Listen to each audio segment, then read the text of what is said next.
Sinulong sa Senado na ilipat na lang ang 270 billion pesos na budget sa flood control projects sa 2026 sa pagpapatayo ng mga classroom at iba pang pangangailangan sa edukasyon. Narito po ang aking unang balita. Mismo si Pangulong Bongbong Marcos na ang nagsabi walang ilalaan na pondo para sa flood control projects sa taong 2026. Kaya ang 270 billion pesos na panukalang pondo para sana rito, iminungkahi ng mga senador na ilaan na lang para sa mga silid-aralan at iba pang pangunahing pangangailangan ng edukasyon. Dapat talaga yung mga kalokohan ng flood control, ilipat na natin sa classroom building program and all the other programs for teacher development and teacher excellence and training should be given there. So once again, Mr. Chairman, I'm here to give my all-out 1,000% support. There are about 203,000 classrooms that needs repair. We'll also utilize yung flood control to augment this. Do you have any estimated amount as to how much we can, any proposals to put in classroom repair? If you don't have the figures right We now, don't have one right now, Your Honor, but we need it definitely. Tama po kayo.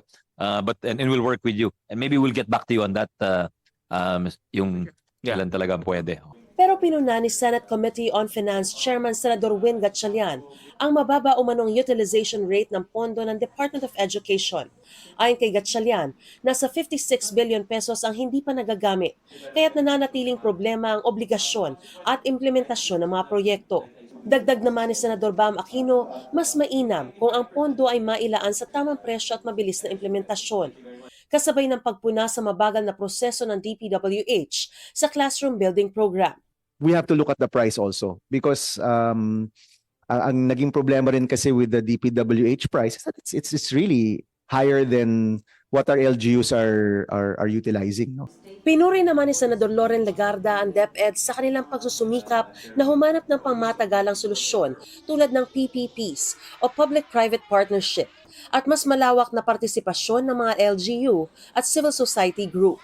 Aabot sa 928.52 billion pesos ang panukalang budget na ipiniresenta ng Department of Education sa Senate Finance Subcommittee para sa taong 2026 na layong tugunan ang siksikan sa mga paaralan, kakulangan sa nutrisyon ng mga bata at kakulangan ng mga kagamitan para sa milyon-milyong mga mag-aaral at guro sa bansa.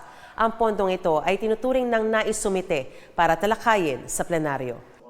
Ito ang unang balita. Mariz Umali para sa GMA Integrated News.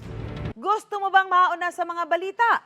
Mag-subscribe na sa GMA Integrated News sa YouTube at tumutok sa unang balita.